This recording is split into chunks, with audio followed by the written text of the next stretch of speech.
Hello YouTuber family, કેમ છો સૌને? ગુડ મોર્નિંગ, જય શ્રી કૃષ્ણ.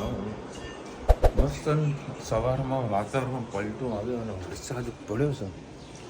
મસ્ત ઠંડક ઠંડક ઠંડક ઠંડક થઈ ગઈ છે વાતાવરણ, જબરજસ્ત. અમને વળી સવાર મમ્મીનો ફોન આવ્યો કે અહીંયા આગળ વોટર પાર્ક પાસે તો જોરદાર વરસાદ પડી રહ્યો છે, કે તું અમદાવાદ ના જા. મેં એકદમ વરસાદ છે ને એ અમુક કિલોમીટર સુધી જ હોય, બરાબર. કહીએ ને કે સુખ દુઃખ જેવું વાત છે. અરે એમાં આપણે કોઈ બાઇક લઈને ગયા હોય તો જ્યાં વરસાદ પડતો થોડી વાર ઊભું રહેવું, ગાડી લઈને જાઓ તો ત્યાંથી આગળ નીકળી જવું, આગળ વરસાદ ધીરો થઈ જ જવાનું છે. એટલે આપણું જે કામ છે એને પૂરું કરી જ દેવાનું, કારણ કે 8-10 દિવસથી હું ઘરે છું, બરાબર. અમદાવાદ ગયો નથી. ત્યાંથી અમદાવાદથી ઘણા લોકોના ફોન પર ફોન આવી રહ્યા છે, કેમ દુકાને આવતા નથી, કેમ દુકાને આવતા નથી, બરાબર. તો થોડું ત્યાં પ્રોડક્શન આ બધું ચાલુ છે, તે પણ થોડું ધ્યાન રાખવાનું છે. અમુક લોકોના ઓર્ડર પણ છે, એટલા બધા મેસેજીસ વોટ્સઅપમાં કસ્ટમરના પડેલા છે, નવી નવી ઇન્ક્વાયરીઓ આવી રહેલી છે. એ લોકો સાથે પણ મેં કંઈ ખાસ કરીને કોઈ વાત નથી કરી શક્યો. એ લોકો ખાલી એટલું જ કીધું છે કે ભાઈ થોડીક મેડિકલ પ્રોબ્લેમ છે, એટલે હું 8-10 દિવસ માટે નથી આવવાનું, ખાલી તમારું વિઝિટિંગ કાર્ડ વોટ્સઅપ કરી નાખું. તે આ બધા કસ્ટમર સાથે પણ આજે બપોરે વાત કરવાની છે ભાઈ. યાર કંઈક ના કંઈક મેડિકલ લાઈન ઊભું હોય એટલે આ બધું થોડું પ્રોબ્લેમ આપણા ધંધામાં પણ આવે, બરાબર. એટલે વધારે કોઈ રાહ જોવા એવી હતી નહીં, અને હાલ પપ્પાની તબિયત સ્ટેબલ છે, બરાબર. બાકી જે અંદરની જે પ્રોબ્લેમ હતી એ બધી પ્રોબ્લેમ દૂર થઈ ગઈ છે. ખાલી પેરાલિસિસનો જે ભાગ છે એ હવે એક્સરસાઇઝ ને બધું હવે પપ્પાને બધું કરવાનું છે. આપણું જેટલું હતું દોડવાનું હતું, મારા ભાવસને બધું કરી લીધું. હવે મમ્મીનો અત્યારે ટિફિન પણ જોડે જ લઈને જઉં છું. મમ્મી ટિફિન આપીને પછી હું બારોબર અમદાવાદ જતો રહીશ, કારણ કે અહીંથી મહેસાણાથી લઈને કોટવામાં તો 15 કિલોમીટર ડિસ્ટન્સ છે, બરાબર. એટલે હું મારું પણ ટિફિન લઈને જઉં છું. રોજે બધું ટિફિન બધું રેડી કરી દીધું છે. હવે નાના મોટા એવા કંઈક કપડાં અને કંઈક ચાર્જર બધું કંઈક લેવાનું કીધું મમ્મી, એ અત્યારે બધી આપવા માટે જઉં છું. અને જમીબેન તો એ હજુ ઘસઘસાટ ઊંઘી રહ્યા છે. છોકરા, નાના છોકરા જેટલા ઊંઘ્યા ને એટલી મજા છે. જો ઊંઘી હતી ને તો રોજ બધું ફટાફટ બધું કામ પૂરું કરી દીધું. હવે ખાલી કપડાં જે ખરા એ વોશિંગ મશીનમાં નાખી દેશે. કેબોલની માથા ખોટું બહુ મોટા પાય છે. ભાઈ કાલે રાત્રે છે ને મેં ગાડી કમ્પ્લીટ ધોઈ નાખી હતી, જુઓ. હવે આ શું કરવાનું કે હળ હે રુચિતા, ગાડી તો બધી કમ્પ્લીટ કાલે રાત્રે ધોઈ નાખી હતી, અને આવી હાલત થઈ છે ગાડીને. કયો તો મૂકી દેજે. ચલો ભાઈ, પપ્પા વળી ઘરે આવી ગયા છે. સારું ને પપ્પા, ચાલુ કરીએ છે ભાઈ. આ કેમ ખબરડી બૂમો પાડી રહી છે? ક્યાં કે જનું ચાલ બારે બારે બારે. એક તો હોમવર્ક ચાલુ, 9:30 વાગ્યા. હા બેટા, આખો ખાસું લેટ થઈ ગયું. ડિલિવરી ચાલતા જમી પણ લીધું. સરસ.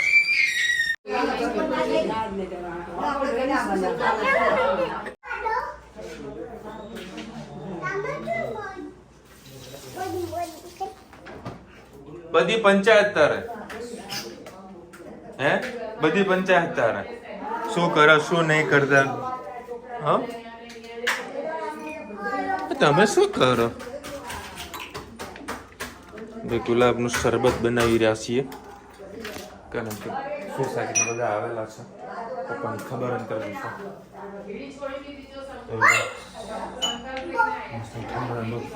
ગુલાબનું શરબત અને દૂધ કોલ્ડ ડ્રિંક મસ્ત મળો, મસ્ત મળો.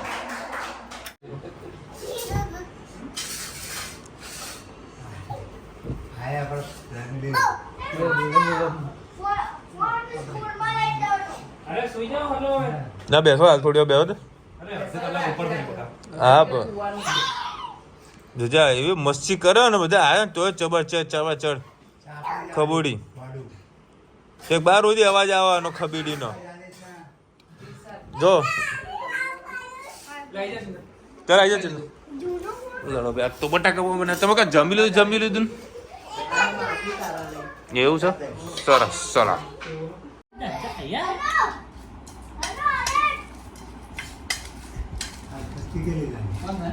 હવે નહીં પાડે વિડીયો ચાલુ કરે એટલે નહીં પાડે.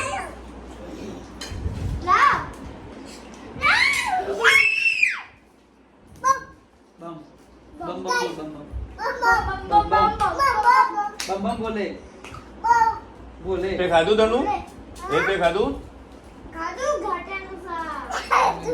બટાકાનું શાક ડુંગળીનું શાક તમારું આમ પકડ આમ આવજે એ ગોળી અમાય એ બેટા અમાય પગને અમાય કેમ આજે ચરબી ચડી છો તને ચરબી ચડી સિસ્ટમ નીકળી ગઈ કે કદે સિસ્ટમ આગળ તારી સિસ્ટમ હા સિસ્ટમ સિસ્ટમ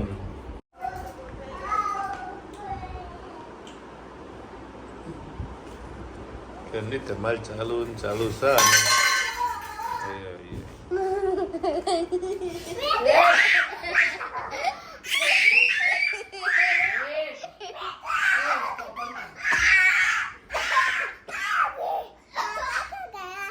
હા કાકા ઓફિસે ગયા ચલો ભાઈ અત્યારે છે ને દૂધ ઉકાળવા મૂક્યું છે બરાબર આ દૂધ છે દૂધ દૂધ દૂધ હા દૂધ છે પાપાને બટાકા પૌવા ભાયા નહીં ને હે ને એટલે અરે દૂધ ગરમ કર્યું ઓકે અને કહેવાનું કઈક ના કઈક મથામણ કથા કઈક ના કઈક મથામણ કરવા જુઓ અમે નાખ્યું જન્મી જોઈ ગઈ શું છે તારે મને કે પપ્પામાં શું નાખ્યું મેં કીધું ચાનો મસાલો નાખ્યો ગોળી ગોળી એટલે સાચું બોલાય ને હું તો ખોટું બોલવું પડે નગર પછી ખબર ને તમને હાથમાં ના આવે મારા જોડે શું કે છાસનું વળી સારું હતી હા રૂજે આવલી મોટી બોટલ ભરીને આલી હતી છાસની બરફ નાખીને આપણે થોડી ઠંડક હતી થોડી ઘણી ચાલે એવું પણ રૂજે આપણે જેમ દેશી પદ્ધતિથી કરીએ ને એવી રીતે કરો એમાં મજા આવે કારણ કે એટલું મોટું ટિફિન થઈ જાય ને મારું મૂકવું ક્યાં ને તો પ્રોબ્લેમ થઈ જાય છે હા અમારે જે સીટ નીચે મૂકી તો મને કઈ તકલીફ ના આવે ધીરે ધીરે મારું દૂધ રેડી થઈ રહ્યું છે દૂધ બની જાય એટલે મારું ઉપર જઈને હંતાઈને જઈને ખાવું હંતાઈને ખાવું શું કહે છે તનું કોને કીધું મેગી બનાવી મેં કોને કીધું તને કોને કીધું મેં મેગી બનાવી બોલો આ ખાલી બોલ્યો જ છે અને પેલી બાજુ હતી સાંભળી ગઈ તને કોને કીધું તું બોલવાનું કોઈ મેગી નથી ભાઈ મારું દૂધ બની રહ્યું છે આમાં તને દૂધ બતાવી દઉં ખબર દૂધ છે હા દૂધ હા હા એવું હા આવતી નહીં દૂધ છે ઓકે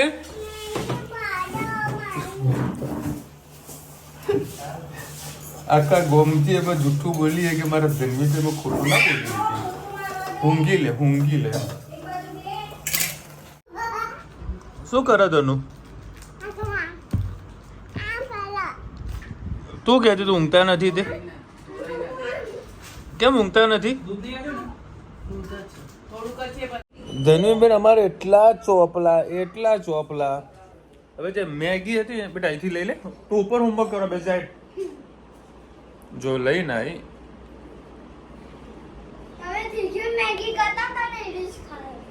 ગોપાલની મેગી આવે છે મહેરબાન કરીને ગરવર નાના છોકરાને તો ખવડાવતા જ નહીં એટલી સ્પાઈસી મારી હાલત ખરાબ થઈ ગઈ મેં તો માંડ ખાધી ધનવીન આવું તીખું ખાવું છે એને ખવડાવ્યું પછી તીખું લાગ્યું ખાવું ત્યાં બેસી જાય ચાલે એ આગી જા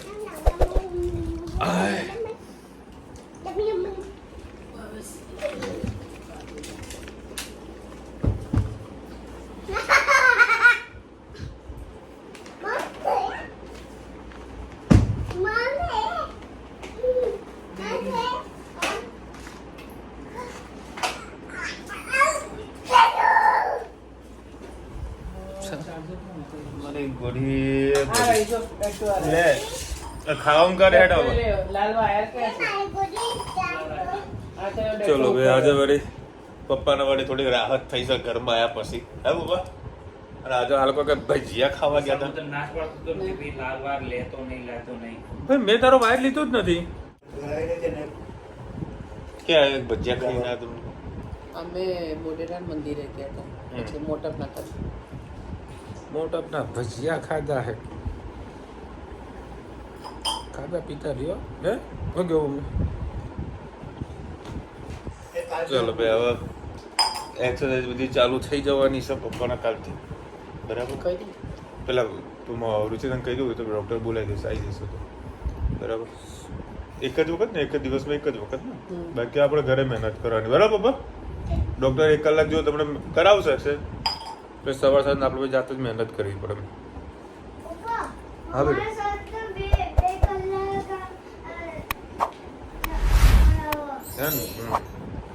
ખાવા પીવાથી કશું નથી થતું ટેન્શન લેવાથી થાય છે ખાતા પીતા રહ્યો શું કેવું મમ્મી ખાતા પીતા રહ્યો મોજ મસ્તી રહ્યો જેવું ભાવ એવું ખાવ જેવું ભાવે એવું ખાવ ભલે તીખું તો તીખું ખાવ હમણાં જોતો બૂમ આવશે આની હમણાં જોજો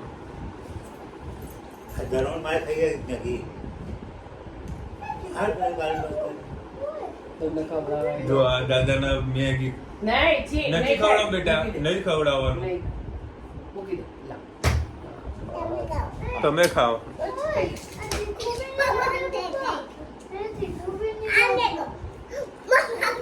પડી જશે મેં મેગી ખાધી એટલી જ તીખી હતી બરાબર આને તીખ્યું લાગે રહી એમ ચડ થઈ ગયો કે આને તીખી કેમ ના લાગી એ તો થોડી ખાધી હતી તને તીખી લાગી ને ધનુબેનને તીખું નહીં લાગતું ચલો હવે આ તો કે ખાસ બધા લોકો કોમેન્ટ કરતા હતા એમાં જે ચિંતાનું હતું કે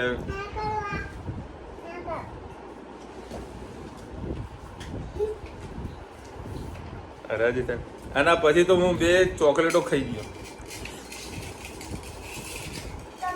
બે કમલેશભાઈ કાલે કે ને યુરોપની ચોકલેટો લાવ્યા હતા તે વળી એ 2 ખાધી કંઈક રાહત થઈ એટલું સ્પાઇસી હતું અને કાલે બધી થોડી વસ્તુઓ લાવવાની છે પપ્પા માટેની એક હોલસેલ માર્કેટમાંથી બીજું વસ્તુઓ લાવવાની છે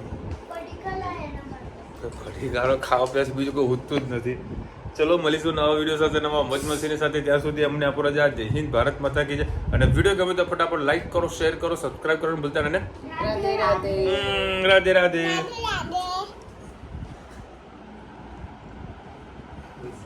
નથી ખારી મને નહીં ખાતી તીખી લાગે તું ખા આને તીખું તો નહીં જ લાગે મારી મમ્મી